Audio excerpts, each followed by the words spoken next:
Adik-adik, selamat pagi, salam habatus hidupku bagi Kristus. Hari ini, apa kabarnya kalian? Ibu yakin kalian selalu bersukacita dan tetap semangat untuk belajar firman Tuhan lewat habatus ini. Kita akan awali semua ini di dalam doa. Mari kita berdoa. Bapa yang baik, kami mengucap syukur kalau pagi ini kami boleh kembali belajar akan firman Tuhan lewat habatus. Tuhan pimpin terus acara ini supaya kami mengerti dan menjadi berkat. Di dalam nama Tuhan Yesus kami berdoa. Amin. Adik-adik, banyak sekali akhir-akhir ini bencana di negara kita maupun di luar negeri. Ada gempa, ada longsor dan sebagainya. Bahkan minggu lalu ibu lihat di satu video ada gunung di NTT yang kena longsor, tetapi bukan sebagian.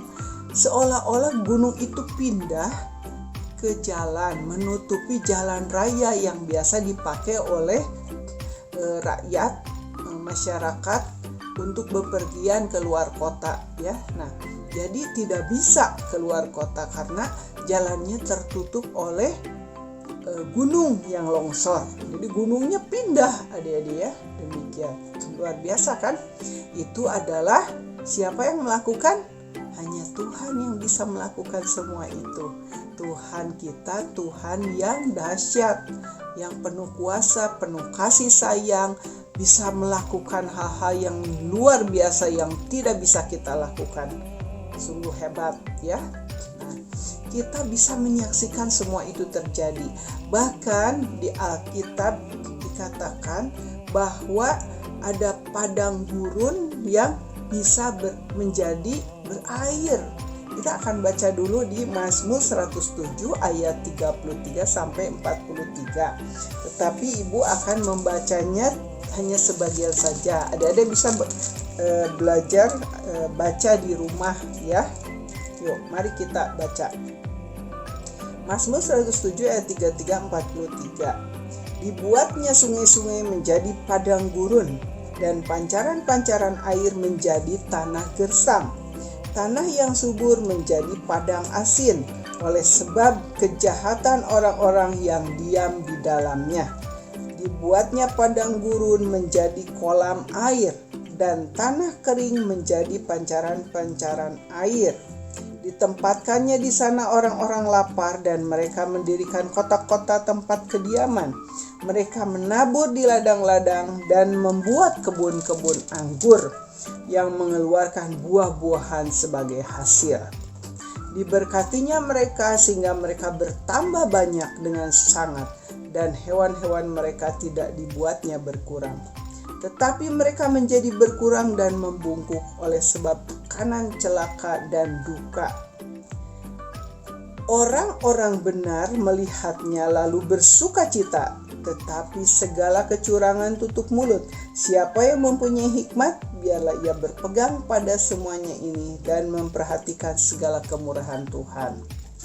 Jadi, kita hidup semua adalah karena kebaikan Tuhan, kemurahan Tuhan. Bencana boleh terjadi, tetapi orang-orang benar bersukacita. Kenapa bisa bersukacita? Padahal ini kan kesusahan yang melanda, ya. Nah, karena tahu nggak siapa orang-orang benar? Orang benar adalah orang yang sudah dibenarkan oleh Tuhan Yesus, yang sudah ditebus di atas kayu salib segala dosa-dosanya, ya. Jadi orang yang percaya kepada pengorbanan Tuhan Yesus di kayu salib, mengakui Tuhan Yesus sebagai Tuhan dan juru selamat secara pribadi, dialah orang benar, orang yang dibenarkan oleh Tuhan oleh karena pengorbanan Yesus di kayu salib, ya. Jadi kita disebut orang benar jika kita percaya kepada kematian dan kebangkitan Yesus di kayu salib. Dan Tuhan Yesus naik ke surga menyediakan tempat bagi kita. Nah, kita Kenapa bersuka cita lewat semua itu? Ya karena kita tahu bahwa Tuhan kita hidup, Tuhan kita besar. Saat kita menghadapi hal-hal yang menyakitkan, mungkin adik-adik sekarang lagi sakit, lagi kesakitan badan, lagi kesusahan. Adik-adik ingat kepada pengorbanan Tuhan Yesus, bahwa Dia sanggup melakukan hal yang luar biasa, menolong kita. Dia saja sudah hebat, sudah bangkit dari maut, dari kematian. Dia hidup, Dia naik ke surga. Dan hal-hal masalah sakit kita, hal-hal kesusahan kita itu sangat kecil di hadapan Tuhan. Jika kita menyembah Tuhan, ingat selalu kepada Tuhan, berdoa, berbicara kepada Tuhan, banyak baca Alkitab, dengar-dengaran kepada perintah Tuhan, maka semua itu adalah hal yang kecil. Nah, kita sangat bersuka cita, kita bangga karena kita punya Tuhan yang luar biasa, Tuhan yang hebat, yang sanggup melakukan hal-hal yang kita tidak bisa lakukan.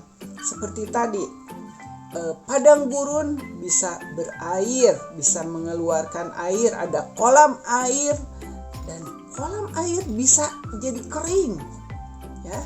Nah, terus tanah bisa menumbuhkan tumbuh-tumbuhan yang berbuah, yang bisa bermanfaat bagi kita semua. Misalkan kita menanam jagung, tumbuh jagung, terus nanti jagungnya sudah besar, boleh kita rebus, kita makan untuk kebaikan kita, untuk tubuh kita. Nah, kita suka mangga, kita nanam mangga, menghasilkan buah mangga yang manis, kita makan, ya, menyehatkan tubuh kita. Kita selalu bersyukur karena pemeliharaan Tuhan semuanya itu. Jadi kita patut menyembah dan memuliakan Tuhan. Kita harus bisa memuliakan Tuhan. Karena apa? Kita tidak ada apa-apanya, kita tidak bisa berbuat banyak, kita tidak bisa apa-apa tanpa kuasa Tuhan yang ada di dalam hidup kita, ya. Kita bisa makan, kita bisa berpakaian, kita bisa bersekolah, kita bisa bersuka cita karena Tuhan yang mengadakan semua itu atas kita. Karena Tuhan sudah berkorban bagi hidup kita sehingga kita diselamatkan. Adik-adik harus ingat itu yang utama, ya. Salib Kristus yang kita harus ingat, itu lebih dari segala penderitaan yang kita alami, dari segala kesakitan yang kita alami. Tuhan sudah tanggung itu di kayu salib, sehingga kita bisa bersuka cita, kita bisa tertawa, kita bisa berterima kasih kepada Tuhan, karena Tuhan lebih dulu mengasihi kita lewat karyanya di kayu salib. Ya, tidak ada yang bisa mengalahkannya. Tidak ada manusia satupun yang bisa melakukan itu kecuali Tuhan Yesus Kristus yang kita punya. Adik-adik, mulai sekarang kita selalu bersyukur, kita selalu memuji Tuhan, kita selalu mengagungkan Tuhan karena Dia patut, layak disembah, dimuliakan. Kita berdoa bersama-sama. Bapa di dalam surga, kami mengucap syukur karena Tuhan sudah mengingatkan kami akan penebusan di kayu salib.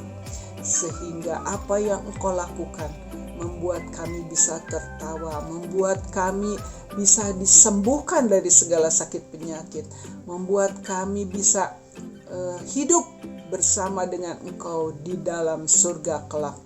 Karena kebaikan Tuhan, karena kasih sayang Tuhan atas hidup kami, biarlah kami selalu mengingat semua penderitaan-Mu itu, sehingga kami boleh hidup lebih baik lagi, lebih taat lagi di hadapan Tuhan. Di dalam nama Tuhan Yesus Kristus kami berdoa dan bersyukur kepadamu.